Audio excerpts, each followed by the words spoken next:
Hello friends, super magic રસોઈમાં મિત્રો હું આપનું સ્વાગત કરું છું। આજે હું સરગવાની સિંગનું શાક તમારી સાથે શેર કરું છું મિત્રો। તો તમને ચોક્કસ આ વિડીયો ગમશે। એક અલગ જ રીતે આ શાક હું શેર કરું છું મિત્રો। તો તમને ચોક્કસ આ વિડીયો ગમશે। ગમે તો લાઈક કરજો, શેર કરજો અને સબસ્ક્રાઇબ કરવાનું તો ભૂલતા જ નહીં। અને મિત્રો બાજુમાં રહેલ બેલ આઇકનને પણ પ્રેસ કરજો જેથી કરીને લેટેસ્ટ વિડીયો તમને મળતા રહે। તો મિત્રો હવે આપણે સરગવાના શાકની રેસીપીના ઇન્ગ્રેડિયન્ટ પર તમને બતાવી દઉં કે એમાં જો મેં સરગવાની 6 સિંગ લીધી છે અને મસાલામાં મિત્રો રૂટીન મસાલા છે। આપણે હળદર છે, જીરું છે, હિંગ છે, લાલ મરચું છે અને આદુ મરચાની પેસ્ટ છે, ધાણા ભાજી છે અને 1.5 ટેબલ સ્પૂન જેવો મેં ચણાનો લોટ લીધો છે અને આપણે લસણની ચટણી 1 ટેબલ સ્પૂન જેવી લીધી છે, તેલ છે અને 2.5 કપ આપણે ખાટી છાશ લીધી છે મિત્રો। તો હવે આપણે બનાવવાનું ચાલુ કરીએ। તો પહેલા તો મિત્રો આપણે જો આ સરગવાની સિંગ છે ને એને આ રીતે આપણે કટિંગ કરી અને જેટલી છાલ ઉતરે ને એટલી બે સાઈડથી તમે કટ કરશો ને એટલે ઓટોમેટિક થોડી થોડી છાલ નીકળી જશે અને એને આપણે આ રીતે તમારે જે સાઈઝના પીસ કરવા હોય ને એ રીતે તમારે આ રીતે કરી લેવાના છે। તો આ રીતે હું બધી સિંગને કટિંગ કરી લઉં છું। આ રીતે તમે કટિંગ કરશો ને એટલે વચ્ચેથી પણ જો થોડી થોડી છાલ નીકળતી જશે, તમને ખ્યાલ આવી જતો હશે।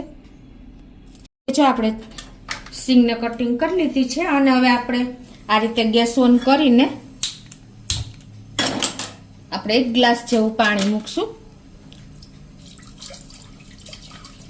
અને એમાં આપણે આ સિંગ નાખી દેશું। આ સિંગ મેં એકદમ સરસ ધોઈને ક્લીન કરી લીધી છે।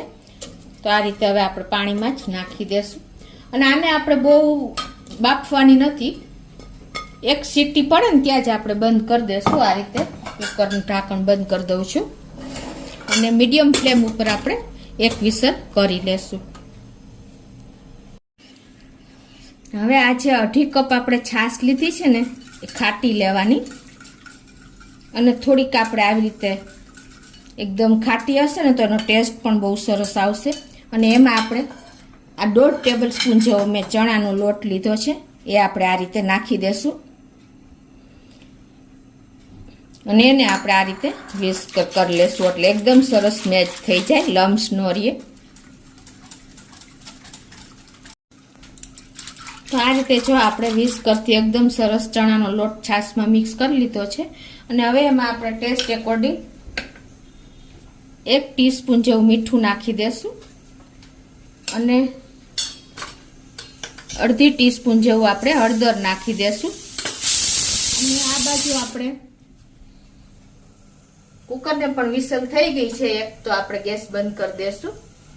તો આ રીતે આપણે છાશમાં મીઠું અને હળદર જે આ મિક્સ કર્યું છે ને એમાં સરસ મિક્સ કરી દેશું અને હવે આ બાજુ આપણે ગેસ ઓન કરીને 1 ટેબલ સ્પૂન જેવું તેલ મૂકી દેશું।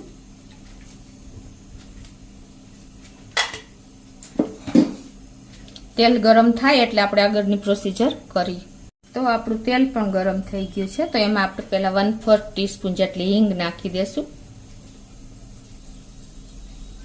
અને હવે આપણે જે આ બેટર તૈયાર કર્યું છે એટલે કે લિક્વિડ એ આપણે આમાં નાખી દેશું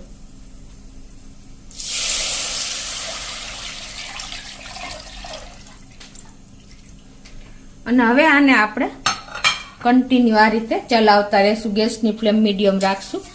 આ રીતે આપણે આને કૂક કરી લેવાનું છે એકદમ થીક થાય ને ત્યાં સુધી।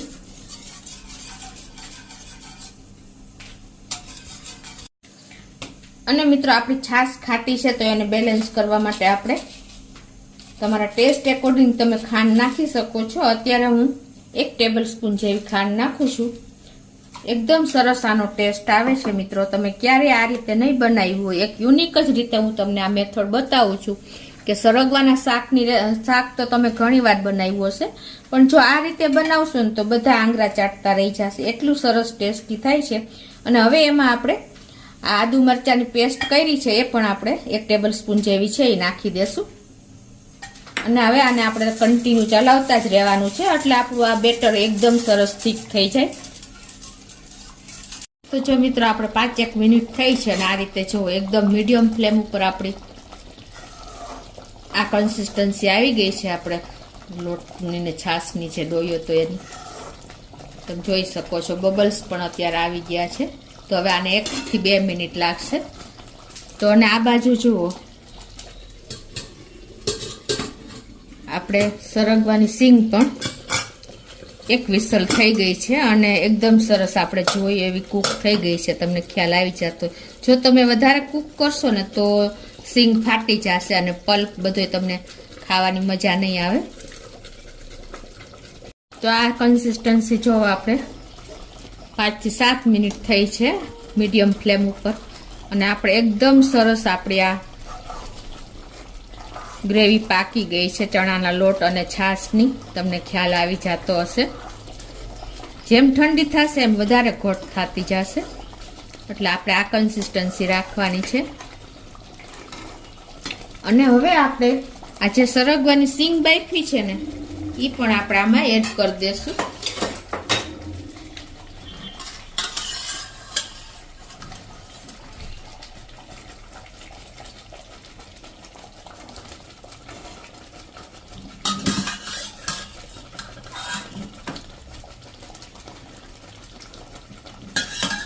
આમાં મિત્રો તમે સરગવો તમારી ટેસ્ટ પ્રમાણે વધઘટ કરી શકો છો. થોડીક વધારે સિંગ એડ કરવી હોય તો પણ કરી શકો છો. આમાં તમારી ગ્રેવી જે પ્રમાણે હોય ને એ પ્રમાણે તમારે સરગવાની સિંગ એડ કરવાની છે. જો મિત્રો એકદમ સરસ આપણું આ બેજ તૈયાર થઈ ગયો છે શાકનો, સરગવાના સિંગની શાકનો. તો હવે આને આપણે આ રીતે હજી 1 મિનિટ આ રીતે ખદવા દેશું.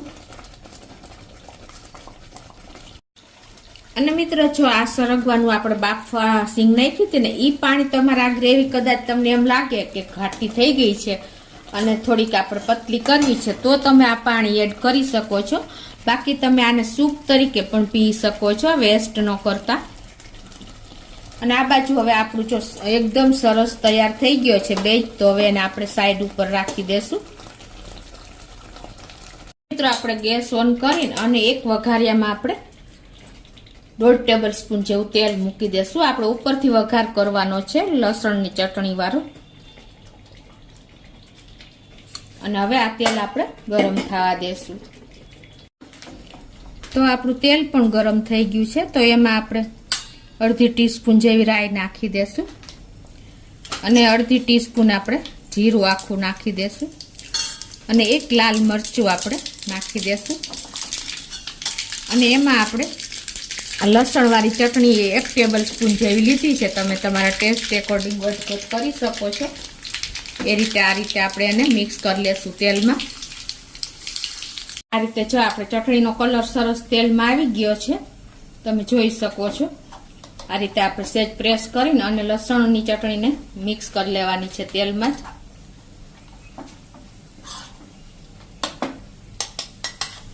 અને હવે એને આપણે જે આ ગ્રેવી વાળું તૈયાર કર્યું છે ને બેજ એમાં નાખી દેશું આ રીતે.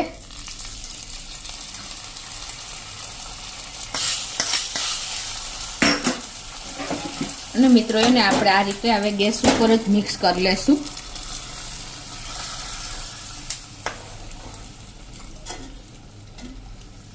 તમે જોઈ શકો છો એકદમ ગ્રેવીથી લથબથ આપણી સરગવાની સિંગ થઈ ગઈ છે જુઓ તમે. અને આ જેમ ઠંડુ થશે ને એમ થોડુંક થોડુંક ઠીક થઈ જશે મિત્રો. તમે એનું લુક જુઓ. એકદમ સરસ ટેસ્ટી અને એકદમ ડિલિશિયસ એવું આપણું ચટપટું શાક તૈયાર થયું છે સાવ ઓછા મસાલામાં અને મિત્રો ઘરના જ ઇન્ગ્રેડિયન્ટથી આપણે આ શાક. હવે આને આપણે 1/2 મિનિટ કે મિનિટ જેવું આપણે એને સેજ આપણે ગેસ ઉપર મીડિયમ ગેસ ઉપર રાખશું વઘાર મૂક્યા પછી. તો જો મિત્રો આપણું એકદમ સરસ 1 મિનિટ થઈ છે મીડિયમ ફ્લેમ ઉપર આપણે વઘાર રેડ્યા પછી. અને એકદમ સરસ આપણું શાક કૂક થઈ ગયું છે અને સ્મેલ પણ એટલી સરસ આવે છે. જોતા જ આપણને એમ લાગે કે આપણે પંજાબી શાક જેવો ટેસ્ટ આવશે મિત્રો આનો. ઉપરથી આપણે થોડી એવી ધાણા ભાજી પણ સ્પ્રિંકલ કરી દઈશું. તો હવે હું ગેસની ફ્લેમ બંધ કરી દઉં છું અને હવે એને આપણે સર્વ કરી લેશું. તો હવે એને આ રીતે આપણે સર્વ કરી લેશું. તમને કીધું એમ મિત્રો, આ જેમ ઠંડુ થશે ને એમ થીક થતું જશે. મેં પરફેક્ટ મેજરમેન્ટ સાથે જ તમને આ શાકની રેસીપી શેર કરી છે. તો મિત્રો, સરગવાની સિંગનું શાક એકદમ ઓથેન્ટિક રીતે મેં સર્વ કર્યું છે. તો તમને ચોક્કસ આ શાકની રેસીપી ગમશે. એક વખત ચોક્કસ ટ્રાય કરજો અને મને કોમેન્ટ બોક્સમાં જણાવજો કે તમને આ શાકનો ટેસ્ટ કેવો લાગ્યો મિત્રો. તો તમને ચોક્કસ મારો વિડીયો ગમે તો લાઈક કરજો, શેર કરજો અને સબસ્ક્રાઇબ કરવાનું તો ભૂલતા જ નહીં.